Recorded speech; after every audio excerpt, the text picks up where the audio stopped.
दोस्तों, आज की मोटिवेशनल कहानी पत्थर कैसे बना भगवान। कई बार जब लोग जीवन में काम करना शुरू करते हैं तब उन्हें बहुत ज्यादा दर्द होता है, तकलीफ होती है, उन्हें बहुत ज्यादा मेहनत करना पड़ता है और ये बात उनसे बर्दाश्त नहीं हो पाती है। उनका शरीर जवाब दे देता है और वो उस काम को छोड़कर किसी और तरकीब से सफल होने का प्रयास करते रहते हैं। लेकिन याद रखिएगा, इस प्रकार से कोई भी व्यक्ति जीवन में सफल नहीं हो पाता है। याद रखिएगा कि सफलता का मार्ग मेहनत, दर्द और तकलीफ से होकर गुजरेगा और यह आपको सहना ही पड़ेगा, तो इसके लिए आप हमेशा तैयार रहिए। तो चलिए इस बात को एक कहानी के माध्यम से समझते हैं। एक बार एक मूर्तिकार अपनी छीनी और हथौड़ी से एक पत्थर को भगवान की मूर्ति का आकार देने का प्रयास कर रहा था। जैसे ही वह छीनी पर अपना हथौड़ा चलाता, वह पत्थर चिल्लाने लगता और कहने लगता कि ये क्या कर रहे हो, मुझे इतना मार क्यों रहे हो, मुझे बहुत दुख हो रहा है, तकलीफ हो रही है, पीड़ा हो रही है, मुझे अपने हाल पर छोड़ दो और यहाँ से चले जाओ। मूर्तिकार ने उस पत्थर से कहा, मुझे बहुत अच्छे से पता है कि तुम्हें बहुत ज्यादा दर्द हो रहा है, तकलीफ हो रही है और तुम बहुत ही ज्यादा पीड़ा में हो, लेकिन यदि आज तुमने इस दर्द को नहीं सहा, इस तकलीफ को नहीं सहा, तो जीवन भर तुम यही इसी प्रकार से पड़े रहोगे।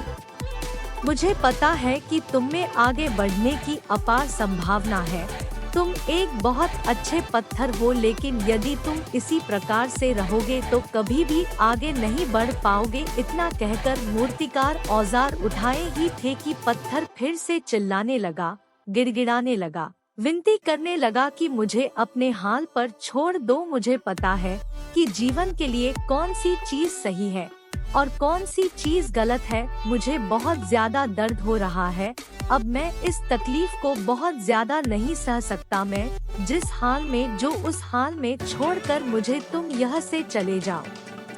उस मूर्तिकार फिर से उस पत्थर को समझाने की कोशिश की, ज्यादा अधीर मत बनो और अपने सब्र को बनाए रखो, थोड़ी देर और इस दर्द को सहो। यदि इस दर्द को सह लिया तो मैं भगवान की मूर्ति के रूप में तुम्हारी स्थापना करवाऊंगा और फिर दूर दूर से लोग तुम्हारी पूजा करने आएंगे और पंडित और लोग तुम्हारी सेवा करेंगे। लेकिन पत्थर ने उस मूर्तिकार की एक भी बात नहीं मानी, वह चिल्लाता रहा और अपनी बात पर अड़ा रहा। मूर्तिकार ने उस पत्थर को समझाने की बहुत कोशिश की, लेकिन वो पत्थर नहीं माना। अब मूर्तिकार भी थक चुका था और वह उस पत्थर को छोड़कर आगे बढ़ गया और थोड़ी ही दूर जाकर देखा कि एक और बहुत ही अच्छा पत्थर वह पड़ा हुआ है। उसने छीनी और हथौड़ी उठाई और उस पत्थर को मूर्ति बनाने के लिए वो तैयार हो गया। मूर्तिकार ने छीनी और हथौड़ी का वार दूसरे पत्थर पर जारी रखा।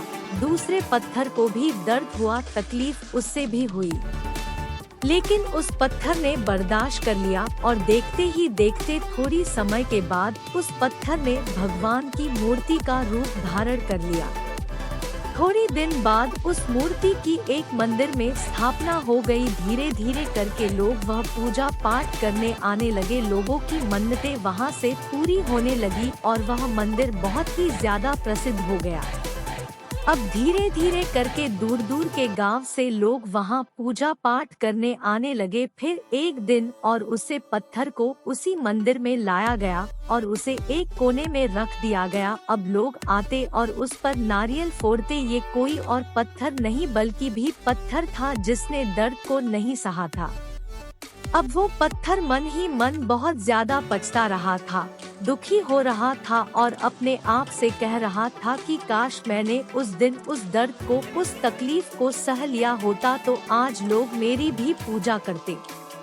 इसलिए आप भी अपने जीवन में हमेशा याद रखिएगा कि जब भी आप अपने करियर की शुरुआत में किसी काम को कर रहे हो, पढ़ाई कर रहे हो या कोई भी काम कर रहे हो और उसमें आपको दर्द हो रहा है, तकलीफ हो रही है, ज्यादा मेहनत करना पड़ रहा है, तो आप रुकिएगा मत, किसी और रास्ते की शुरुआत मत करिएगा। क्योंकि कोई और रास्ता आपको सफलता नहीं दे सकता है। आपको उस दर्द को, उस तकलीफ को सहना ही होगा और उस दर्द को, उस तकलीफ को सहकर आप ज्यादा मजबूत बनेंगे और तभी आप अपने जीवन में आगे बढ़ पाएंगे। और जीवन में हमेशा याद रखिएगा कि आपको पहले पत्थर की तरह नहीं बल्कि दूसरे पत्थर की तरह बनना है। दोस्तों, अगर आपको ये कहानी पसंद आए और इससे कोई सीख मिली हो तो कहानी को लाइक करिए, शेयर करिए, चैनल को सब्सक्राइब कीजिए और बेल आइकन को दबाइए। धन्यवाद।